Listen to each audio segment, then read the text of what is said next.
Talking Bottom. We can't hear you, Ange. So can you come closer to the mic, please? Too quiet. What do you mean you can't hear me? Yeah, people have been complaining the whole first season that you're too quiet. I'm across the other side of the room, like you said. I've got to put my hand up. Well, no, let's try where you sat next to the microphone for this series. And speak up a bit. Aren't we funny? And how's that? Is that better? There we are. Yeah, okay. Cool. Welcome to this is the season 1 roundup. Footnotes. I don't know what we're going to call it, but around bottom. Season 1 or series 1. Series 1. Yeah, we're not American. Yeah. Very well spotted, Paul. So we've had fan reactions and stuff now, which has been phenomenal. Yeah, we've had abuse as well as some very, very flattering and pleasant comments, so thank you to everyone who has enjoyed listening. We're trying to take these sound issues on board and hopefully we'll be better, but we're still doing this for free, so give us a bit of slack, please. Yeah. We're not investing in any new equipment, okay? So, if anyone is going to very generously donate to us in order to keep our hosting fees going, that's very nice, thank you. The more we get, the nearer Angela will sit to the microphone.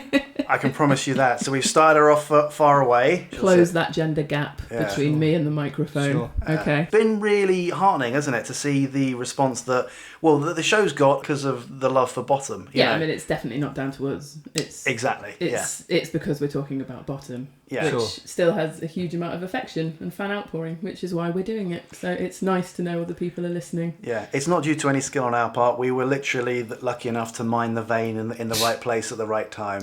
We stole the idea from a lot of other people, I think. So if anyone else out there wants to do a podcast about Bottom, feel free.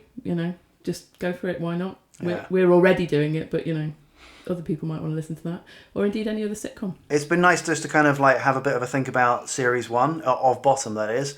So we kind of covered it in a lot of detail, and there were a few things that we learned on the way. And afterwards. And afterwards as well. Once we stopped rolling. So what mistakes have we made? The one that springs to mind is Roger Copperbogey. Because that's wrong. It's not Roger Copperbogey. It's Sir Roger Cobham, OBE. Yes. Yeah. Now I blame he doesn't do the line right, does he? Because he says definitely Sir Richard Cobblebogey. Roger, sorry. Yeah. Right, so I blame two people. I blame the actor, I can't remember his name. He flubs the line tremendously, but also the director clearly didn't pick him up on it. Mm-hmm. So we didn't realise this until we were looking in the script book, and it says Sir Roger Cobham, OBE. When you listen to him say, he clearly says Cobham. Now, if you're reading that as an actor, if you didn't understand it, you'd go, can you explain to me what that is? But everyone knows what an OBE is, surely. I wonder whether his script had a bit of a smudge or a typo or something. There was a bit of a semen stain on the script. Yeah, maybe. They were in a hospital. So maybe it was literally just it was run together on the script, and it was Cobblebogey. And he thought that's what it was. They did a full rehearsal with fake blood, and that marred his script. And when it came to shooting, they have the writers right next to him though. Why didn't they pick him up on it? Yeah, I don't know. Yeah. Well, maybe we'll find out that there's some sort of conspiracy about Sir Roger Cobblebogey. But anyway, Cobham, OBE, is the correct name of the character. But who cares what he said? The git's dead anyway. I think we talked about him when we did that episode, and we already knew that he was dead. But something else that was quite noticeable was that RayGalton recently died, didn't he? Yes, he did. Very recently. It's really, really sad news. And I remember during one of the episodes, Angela, you talked about similarities that you saw between Steptoe and Son and Bottom. Yeah. And I think Ade Edmondson recently took to Twitter, didn't he? He did. He tweeted to say that he was very glad that they never sued Rick and him for copying their idea. So that's Ade owning up to the fact once he's dead. Yes, make sure he's waited until he definitely can't be sued. So imagine if he'd had 1 week of life in him, so I'm going to sue him, I'm going to live it up like O'Reilly for this last week. He sits up in a coffin yelling, "Ha ha, fooled you!" A golden coffin. That would be proper Steptoe style, wouldn't it? With Dennis Norden chuckling in the other coffin as he sits up as well. He died during series 1 of our recording as well. I mean, not because we were recording series 1. There was no correlation between his death and us making a podcast. Do you know that though? Wasn't his whole act was talking about things that he didn't make. So there's some kind of I know, what a freeloader. Yeah. There was another thing, Ange, you brought up with the plane in Bottoms Up, and then on the roof. Oh yes, we had a Facebook comment, I believe. Did we? We did, with somebody explaining that they recalled that there was some sort of reference to crop dusting earlier in the script. Because I should have been a farmer, isn't it? And I just thought that was a So random... there was some sort of line that is missing from the script book and the TV show, but it's been cut, but it is something to do with dusting crops. Okay. Unfortunately, this means we're still no closer to actually knowing the content. We haven't had it completely answered, but there was a theory, fan theory that they had read somewhere or heard somewhere. So there we go. Someone who commented on Facebook vaguely remembers having heard it or seen it somewhere, which is basically where we were before. Yeah.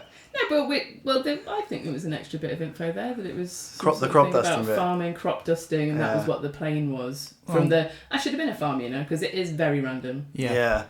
I'm glad we've done this episode. It seems very relevant.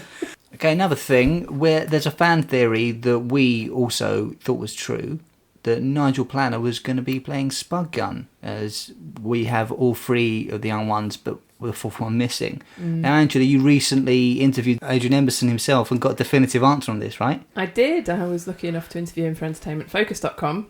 And he actually refuted it entirely. He said there was never any suggestion that Nigel would play Spud Gun. What's the reason for that then? He didn't give a reason. He just said there was never any discussion about Nigel being in it, and he just said that they'd worked with Chris O'Donnell on the Comic Strip Presents and I think something else, but they just knew him from the circuit, and he suited Spud Gun because he's a big bloke. They envisioned it as a bigger, thicker, larger Spud Gun, it's got to be a big bloke is what he said, and it makes sense, doesn't it? They'd just done Waiting for Godot with Christopher Ryan, hadn't they? And so he said he was meant to be in that. Nigel Planer was supposed to be. It was meant to be a four-hander with the Young Ones cast. So there you go. That would have been the Young Ones reunion that everyone was after. Never happened. There was a Young Ones book which kind of served as the third season, I've heard. It was a load of then material and scripts that never, when they realised they weren't doing a third season, they kind of all put it in the book. With some posed photos that I remember that the cast all posed for. But that was by, the original writers, Rick Mel, Lisa Mayer and Ben Elton.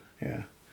So there you go, we've gone definitive. There you go, Ade himself, straight out of the horse's mouth. Yeah, anyone online who claims that they know otherwise are lying, because Angela got it directly. Yeah, or Ade's forgotten. Also, we recently did a little poll on Twitter and on Facebook where we asked people which character that occurred once or twice in Bottom would you like to see back. We didn't include Hedgehog and Spud Gun or Dickhead. Well, they were in it enough. So we gave people a few options of the favourites that we thought people would like to see. It was pretty much a resounding landslide that they wanted to see Mr. Rottweiler come back. Yeah, he would have been good in more. There was definitely more they could have done with him. Yeah, Mr. Harrison was a respectable second, but it seems Brian Glover has a place in people's hearts. Yeah. Interestingly, they are quite big characters, aren't they? But they're very memorable in their performances, which I suppose is why Brian Glover was great. And Mr. Harrison. Mr. Harrison. The actor's name. The options we gave people were Rottweiler, Harrison, Mr. 55p, and character. Really. No, I know, but that one was just because of the Misters, yeah. Yeah. Oh no, but the fourth Dave person Cooper. was Lady Natasha, who came third. Do we have anything else to add? Just wanted to say thank you to a couple of people who have been supporting the show. Thank you to Lucy from the Rick Mail Scrapbook on Instagram. Thank you to Stu from Bottom Stuff on Twitter. Nikki did a very nice advert that we've got up on YouTube.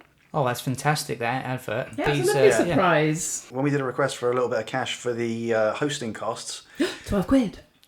We had a few people. Justin Quirk, thank you very much, donated a tenner and also gave us a very brilliant mention on a podcast called the Big Mouth Podcast. Very nice. James Emblow sent us an emergency fiver, 55p and 3p in real money. Fantastic. Oh, wouldn't it be fantastic if there was more jokes of 50 quid and 80 quid in the show? I'm pretty sure £10,000 gets mentioned at one point. 300 quid, that would be alright, wouldn't it? Yeah. On top of the bathroom cabinet, we can have that. No, 20p bit is more than ample, thanks. But we're doing it for the love, not for the money. Exactly. Also, to thank you to all the Facebook groups that have been supporting us, Bottom Quotes, Bottom TV, the official, unofficial Bottom group, and all the admins who run it. And thank you to the Christian Fundamentalist Church that ran an advert on the front of the show for a couple of days before pulling it.